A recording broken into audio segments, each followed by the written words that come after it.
On a snowy day when I was 10 years old, I got the itch to go sledding. So my father took me to the hardware store. I picked out a sled, and I was in line with it. And he went over to look at hammers or something. And just to give you an idea of how I looked back then, here's how I looked. Just imagine that person, but all bundled up for winter. So this older guy walks by me and bumps into me. And he goes, "Oh, I'm sorry, little girl." And I'm not paying attention, right? So I'm just confused. But my father just wheels on the guy, and he starts yelling at him. "He's a boy. How can you think that he's a girl?" And I really thought in that moment that I was going to watch my father beat this guy because he thought I might be a girl. So that was really scary. And it was one of 1,000 little moments that, told me that I had to push these feelings, that I was different, right? Had to push those feelings down. And it delayed my transition for another quarter century. At my lowest point, this is how I looked. So that fear that trans people feel, that fear of transitioning, it's rooted in reality. At time of recording, there is no federal law that protects trans and non-binary people from discrimination. So we're a vulnerable population. Trans folks are worried about getting and keeping a job. The rate of unemployment for trans people is 1/3 higher than the national rate. We are worried about being able to own a home or even keeping basic shelter over our heads. The rate of housing insecurity for trans folks is twice the national rate, and our home ownership rate is half of the national rate. And finally, we fear not just rejection, but we fear violence. In 2020, 37 trans people in the United States were murdered in hate crimes. The vast majority of them were Black trans women who have to try to survive at the intersection of transphobia and white supremacy, which makes them aggressively targeted by perpetrators of hate crimes. So what I do for a living is I'm a trainer for the Equitas Health Institute. You can see me doing my thing out in the field there. And among the many things organizations hire us to do, we're often hired because organizations want to do a better job serving the trans community. So I'll share these statistics with them, right? And they're often shocked, sometimes horrified, and they want to do better. They do. But sometimes I also get a vibe of, that's a shame. We should treat trans people better. But do we really have to change all these things about how we operate to cater to this small minority? What's in it for us? And today I want to talk about how creating a world where trans people have full citizenship, where we can use a bathroom without, being afraid of getting accosted or assaulted, where our names and our pronouns are respected. That's also a world where everyone will enjoy gender liberation. So when we're born, we're put into one of two boxes, the boy box or the girl box. And, we don't have a choice in that, right? We're babies, we're infants. But which box we're put in has a tremendous impact on the entire trajectory of our lives. It impacts how we're supposed to act, how we're supposed to look, who we're supposed to love, what emotions are acceptable for us to express, and what emotions that we're expected to repress, right? And for trans folks, one of the big reasons why we face the bias and discrimination and prejudice that we do is we are living examples that not everybody fits in one of those two boxes.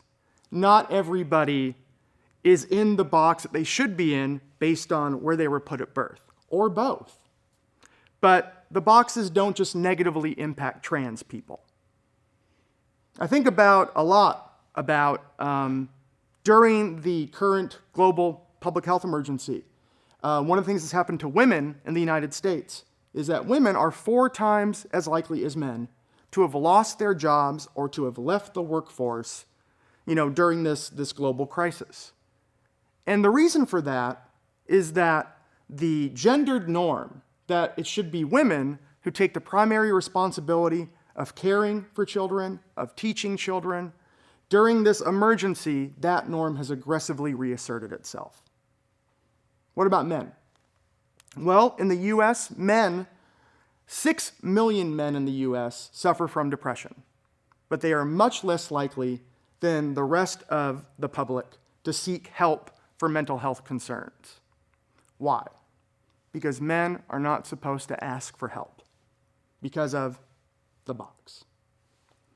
I tried to survive in that box. I did. But finally, in my mid-30s, I transitioned. And I transitioned because my fear of what would happen to me if I came out got eclipsed by my fear of future regret, of how it would feel if I never even went over and saw what it was like in the other box. So this is a picture of me from a few years ago. Oh, hey, thanks Instagram filters. That's a good one. So I transitioned, and it was the best decision of my life. It really was. The fog of what Julia Serrano once called gender sadness lifted from me. But I wasn't done learning or evolving or growing. One thing that I learned after years of transitioning and after a lot of therapy was that I didn't want to stay in one box permanently. This box was much better. The new box was much better. But I didn't necessarily want to stay in that box permanently all the time. So I started to explore a greater range of gender expression. As you can see in this picture, recently I've really jumped into that exploration. And I mention this simply because instead of, for example, my decision to transition, which, though it was a good decision, was made out of fear, my decision to expand the boundaries of my gender expression, I made that decision out of hope. That I now can think about the future in a hopeful way rather than just worrying about avoiding the worst possible outcome. So the fight for trans liberation is in many ways just essentially making sure the doors of those boxes are at least unlocked for people. And the way that that is connected to gender liberation generally is this. So many of us haven't even asked these questions. Trans and non-binary folks are kind of forced to confront these questions, but most people aren't. So some of you may be very, very comfortable in the box that you were originally put in. You may feel connected to it. It fits for you. That's great. That's your authenticity, and that's awesome. But I do want everyone to think about this, particularly if maybe you're just meh about the box you're in. Think about whether that box has kept you from living your most authentic life. Has it kept you from jobs or hobbies that you think don't fit with the box that you were put in? Has it kept you from looking the way that you want to look or associating with people the way you want to? If the answers to any of those questions end up yes, this is not just an effort, a struggle for trans folks. It's an effort that will benefit everyone.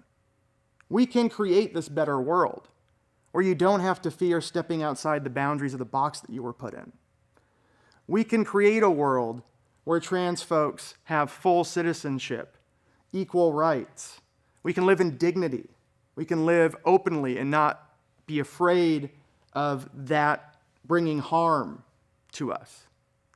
That world is the one that I hope that we can build together.